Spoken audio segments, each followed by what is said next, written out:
Getting into the major division, dropping out this week is Hampton Pirates, 5-5, 3-4 after a tough loss. They fell out as the independent program that was in the top 7. How far they had fallen. I remember at one time they were up there, and some people were arguing to see how far they should be up there. Also falling out is Tennessee State, 6-4, 2-3. I even remember one time somebody was saying they should be number 1 ranked. Or was it Hampton? Either one. Some people had both. It was just receiving most this week. The Tennessee State Giants are 6-4, 2-3, 165 points. I wasn't gonna say no name. At number also receiving essentially at 9. The Southern Jaguars 5-5, 4-3, 151 points. And Hampton Pirates finished at 5-5, 3-4. Think about this. Southern Jaguars, I know it's just 2-1 team, but they're essentially in the top 10. They're at 5-5, and that was not good enough for the coach in his second year to keep his job. You cannot lose to your rivals, no matter where you are, but you certainly can't do it in Southern when you lose, particularly when your second set of rivals just joined the conference in terms of FAMU. You got your main one over to Jackson State. They come and beat you at home like a drum. And then you go on the road to your rivals over there with the Braves, and they just take it out on you. Ooh, yeah, it gets tough. Hampton Pirates 5-5, and then you backdoor it with a loss to Prairie View that considers themselves your rival, and you don't even think about them. They have won 2 out of the last 3. Just to give you some more thoughts about how you might want to start thinking about that. They shouldn't be an afterthought anymore. Yeah, they shouldn't be an afterthought anymore. With that being said, Charles, jump in there. What are your thoughts on top 7? Juicy top 7, because look at the matchups this weekend. We got Alabama State coming to Prairie View.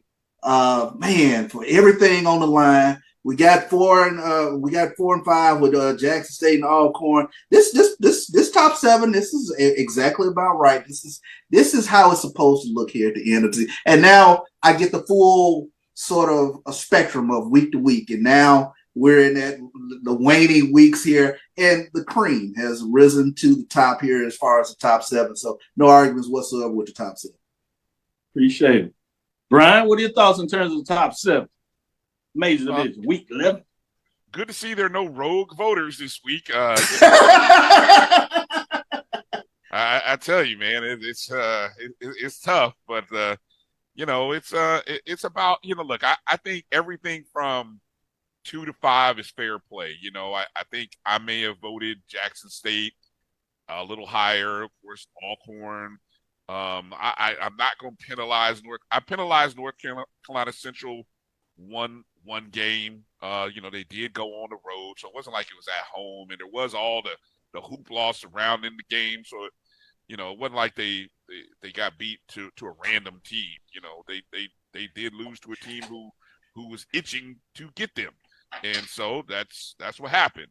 And so, but it's so hit or miss. I think what's interesting is there's so much middle of the road teams, 5-5, 6-5, and then there's really a big. I was looking at this the other day. There's like 6 teams, 7 teams that all have like just 1 win.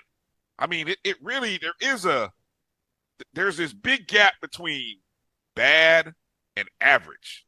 Again, bad, average, and then there's like an upper tier. And so, while I think a lot of us were really putting Central and FAMU in that top tier,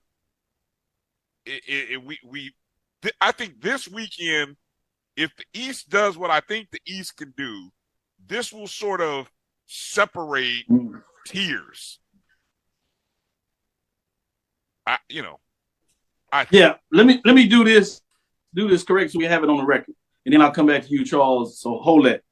Let me do the poll rundown. We didn't do it. I know y'all talked about it, but I want to show it on the screen for everybody, just for those that can't see it, because you get the records before we go on the show so you can break it down. So at number 7, we have Prairie View A&M Panthers that sit at 5-5, 5-2, 175 points. They were not ranked. At number 6, we have the Howard Bison at 5-5, 3-1, with a great 50-point win over North Carolina Central. 180 points. They were not ranked, so they jumped into the top 7. At number 5, the Alcorn State Braves that are 6-4, 5-2, 191 points. They do fall a spot after getting beat by Texas Southern. They face number 4 Jackson State Tigers, 7-3, 5-2, 192 points, who dropped the spot, being off this week. 4-5 is that matchup. Alabama State Hornets, as they kept winning, that win over Jackson State has jumped them over there with the voters. They are at 7-3, 5-2, which sets up that 3 versus 7 matchup that Charles talked about in Prairie View Panther Stadium this weekend. 214 points. They drop up 2 spots after a win over Valley as they continue to win, winning 5 in a row. At number 2, you have North Carolina Central Eagles. They fall from the number 1 spot. They're 8-2, 3-1, 240 points. Some people are going to drop them further, but because of the body of work in this poll ranking, voters and the system, they just drop 1 spot. They do give up all first place votes. So not only do you have FAMU at the top of the poll ranking at 9-1 and 7-0, they now have all 12 first place votes. So they are unanimous number 1 in week number 11, 252 points, previous being 2. So that's just the total ranking that y'all were talking about for everybody to get that. Charles, what were you going to say?